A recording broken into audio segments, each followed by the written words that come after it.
the trade deals is Michael Busler, an economist and public policy analyst and professor of finance at Stockton University. Michael, good to see you. Thanks for joining us this afternoon. So President Trump has said that he reached a trade deal with the European Union. So what do you think about that? Maybe perhaps summarize this deal for us and focus on how this would impact the U.S. So this is a huge deal. It's really a historic deal. How big is it? So last year, the U.S. bought over $600 billion worth of goods from the European Union. The European Union bought about $370 billion from the U.S., and there lies a negative balance of trade. The balance is negative mostly because U.S. businesses could not sell their goods to most of the countries in Europe, the whole European Union. Why not? Because the European Union put very high tariffs on American goods, especially agricultural products, and they put quotas. You can only sell so much. And on some products, they put additional regulations. So what this deal does, it sets the tariff on most goods at 15%, which is down from the 25 or 30% Trump was originally considering. And that'll be a reciprocal tariff. We'll charge them, they'll charge us on most goods, except where they had these exceptions. So what are the exceptions? Boeing will be able to sell their airplanes to the European Union, the country's airlines, without any tariff. In return, Airbus will be able to sell their planes in the U.S. without any tariffs. I think this is very significant because it allows for competition, free competition between the two airlines, which I think is excellent. Personally, I think Boeing had an edge for many years. And then when Airbus was formed, and to be perfectly candid, I was a little bit concerned that a company formed with government intervention usually doesn't work out real well. And I was wrong. This one worked out very well. And many people now feel that the A320s, et cetera, that the Airbus is selling to the U.S. are better planes than what some of the Boeing planes are. So how will Boeing have to respond to that? They'll have to make their planes better than the Airbus planes. And that's the whole spirit of competition. So the competition in the airlines will be there. The agricultural products, the tariffs are very low, and in some cases there are no tariffs. The Americans are very efficient at producing food. We produce high quality food at much lower cost than practically anybody in the world. We'd like to be able to sell that food around the world, but nearly every country said that they want to protect their farmers. So they're going to put high tariffs on American agricultural products to protect their farmers, and that kept the American agricultural products out of those markets. That's now been eliminated. The agricultural industry in the U.S. will see a huge boost, and that will help the U.S. economy grow. Now, I saw on social media, some people are saying, well, wait a minute, we're going to end up paying more for Mercedes-Benz and BMWs. And that's only partially true. Why? Mercedes-Benz are assembled in the South, I think in Georgia or Alabama.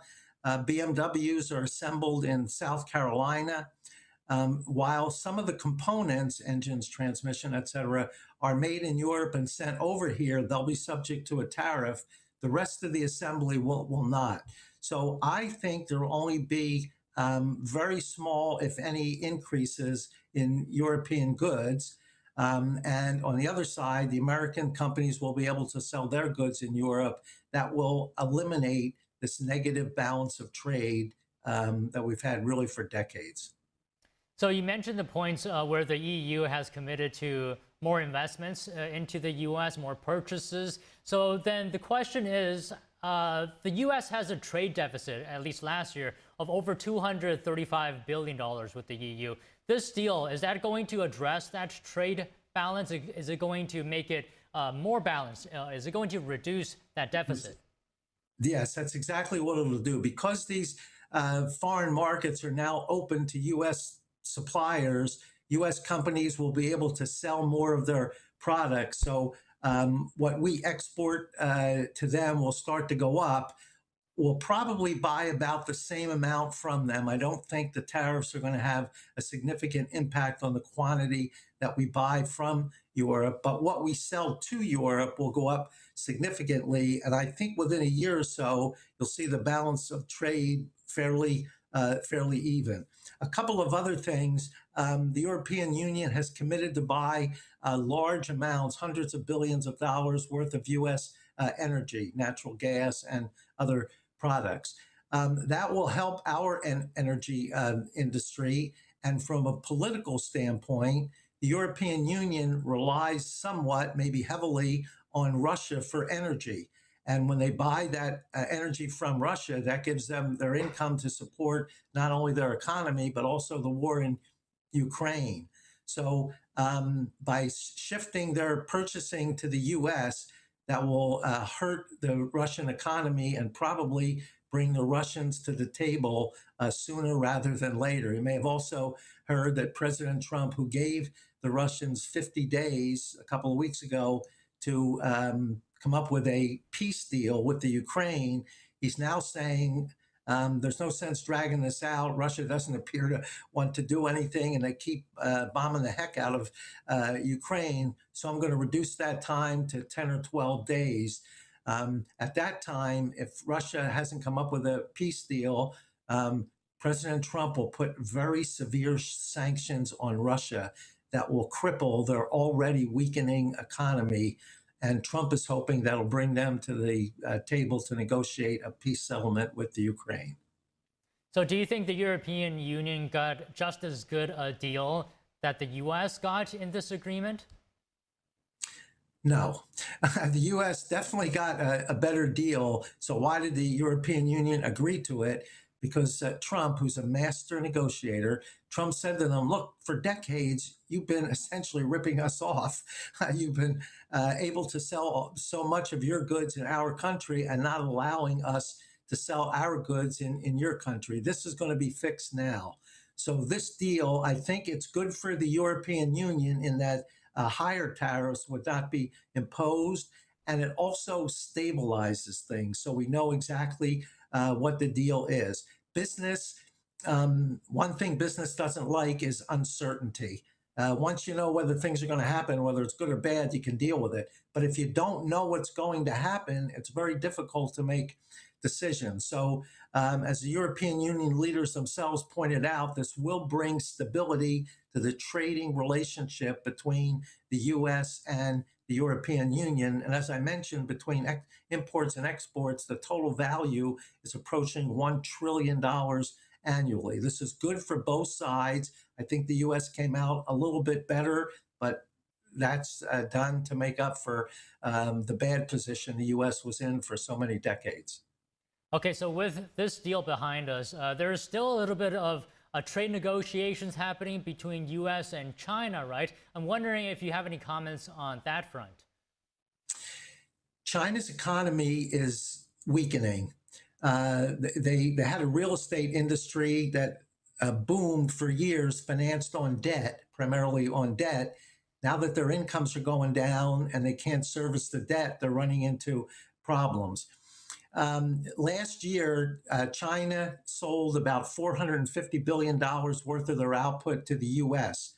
If that gets cut in half or worse because of high tariffs, that will clobber the Chinese economy. They can't afford to allow that to happen.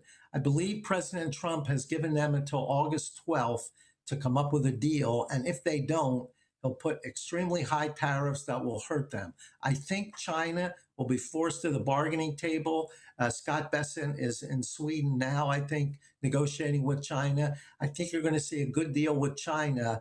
Again, probably slanted more to the U.S. favor because we've had such disfavor for many years. But you'll see a deal come about, I would say, sometime within the next 10 days, maybe within the next 2 or 3 days, that will again stabilize the relationship, and it will make the trading relationship more equal. We had a $300 billion negative balance of trade with China, mostly because they too put restrictions on U.S. suppliers by high tariffs and quotas, et cetera. That will be eliminated, and you'll see the amount that we export to China go up significantly, and that too will tend to reduce the trade deficit. So what is your feeling, Michael, on this deal, whether we're going to be able to settle on it by the deadline, which is August 12th, or are we going to see what we saw a few months ago with the brief tariff war where each side, increased tariffs and then reaching over 100%? Are we going to see that?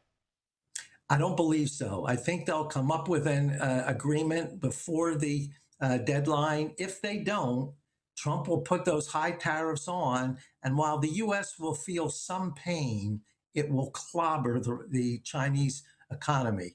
And even if they don't come to a deal a short time thereafter, after that August 12th deadline, I think they'll be forced to come up with a deal before their economy goes into a recession or something worse. Politically, President Xi is in a difficult position here. He's got to come up with a deal because the economy in China, as I said, isn't doing well. And if it starts doing worse, his job could be in jeopardy also. Well, Michael, it's always great to hear your insight. Thanks again for coming on. Thank you, Don. Always my pleasure. When we come back, President Trump